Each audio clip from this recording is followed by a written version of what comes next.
Don, let me add my thanks for your sponsorship of the Global Innovation Awards. I think it's a super program, and I'm delighted you leaned into it. So having gone through the whole process, what are some of your takeaways from the awards?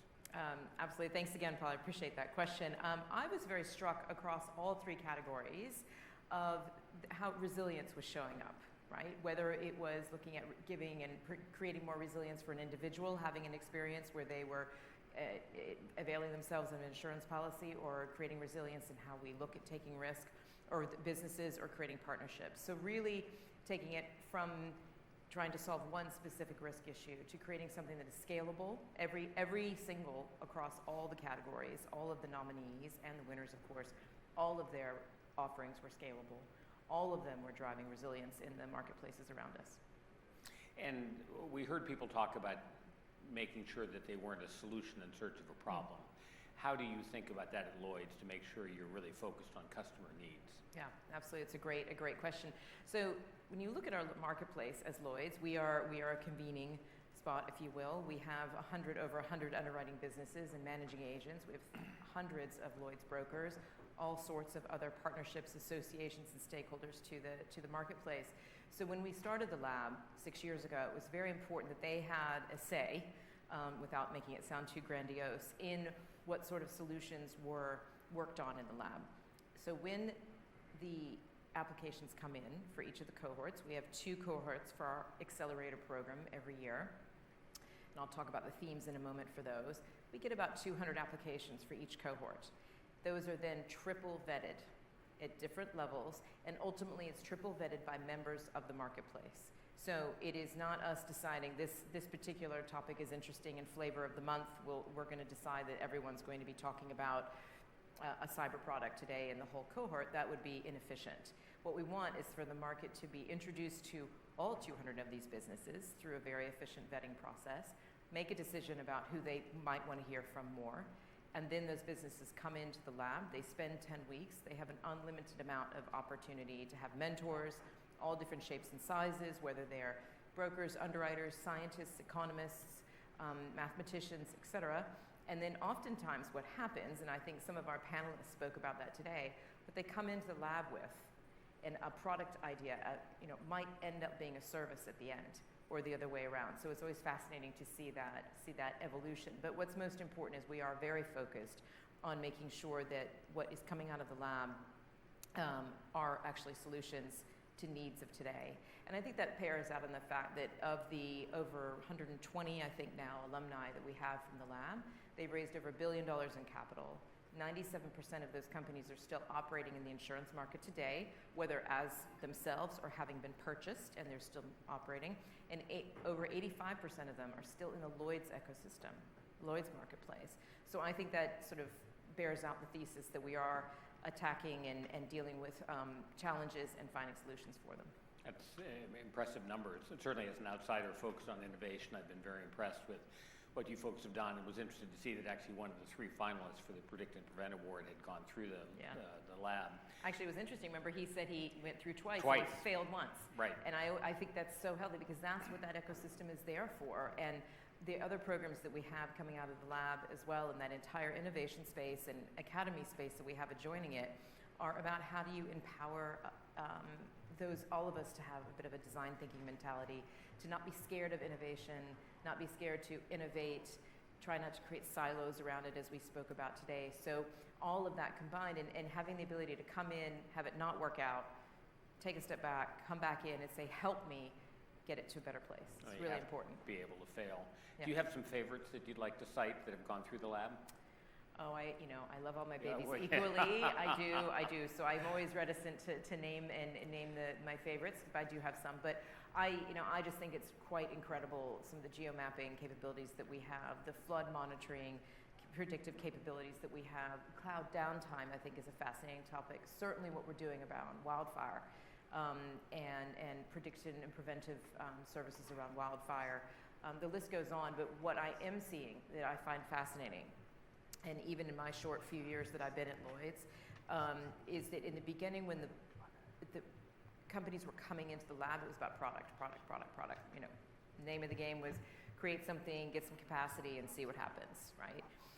Now we're seeing much more come out services, right? Because of the power of the data that's held and how you can use that data to map all the rivers of the world and understand flood patterns, if you will.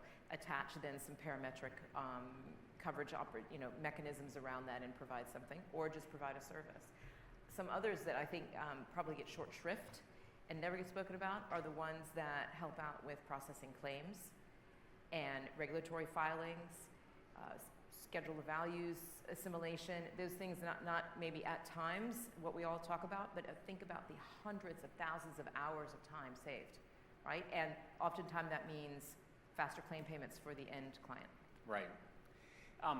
Lloyd's is a remarkably global organization, so how does that global perspective shape your approach to innovation? Yeah, it's a great question. So similarly, as we ourselves continue to evolve, a few years ago we observed that maybe we weren't having an opportunity to look at all types of insurance products that could be coming in, or needs or services from around the world. So we purposely set each cohort from about middle of the pack, so maybe, cohort 8 and then going forward, and we rotated around the world to making sure we were pulling not only ideas and ways of working and knowledge, but also unique insurance needs from different geographies around the world, whether it was Latin America, whether it's Middle East, Africa, Asia, Europe, and we continue to do that rotating.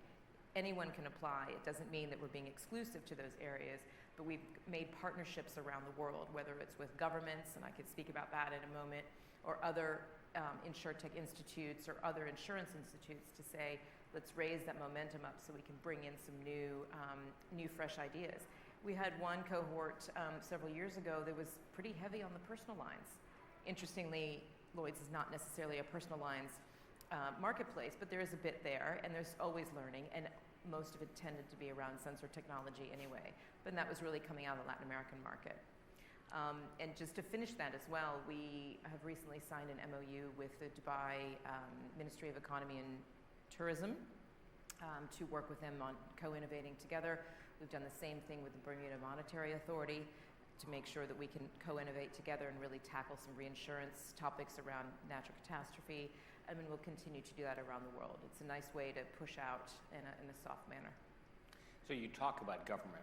Would you maybe elaborate a little bit on that? Because insurance is a remarkably regulated market, as it should be. So how are you working with regulators? How is regulation shaping the way you're innovating? We do as much as we can. So those are two sort of more international examples, and I feel maybe a few of those might come up. Again, just a broad MOU to say, let's work together, let's share. It tends to be that we're going to those jurisdictions to run maybe innovation boot camps, help them around design thinking, help some young innovators, young in their career, younger early careers, innovators, or otherwise, enter the world stage a bit.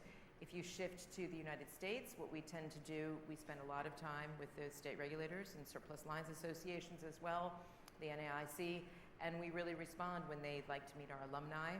We try to do as many panels at different regulatory meetings as we can with our alumni to share on topics around flooding, natural catastrophe, severe convective storm, things where we see a slight protection gap. So some of those innovations, the more that we can work with the regulators to make them comfortable that innovations in this area can be safe and fair and create preventative measures in some ways for a broad community, the better. And I'd love to see some state regulators work with us in their sandboxes to help innovate. And new technologies will come in that way. It's regulation by default lags innovation, but we absolutely need the regulation to make sure that we stay safe as a community. Right. So that's great. Any final thoughts? No, I am always inspired when we are able to take a moment as an industry to share together, to remind ourselves of the mission of our industry, and that we all have the levers in this room while we've been here, whether it's through the great technologists that we met on the stage today, investment capability, to knowledge sharing, data going forward, anything to remind ourselves to break down the silos and to keep communicating. That's great. Thanks, Dawn. Yeah, thank you.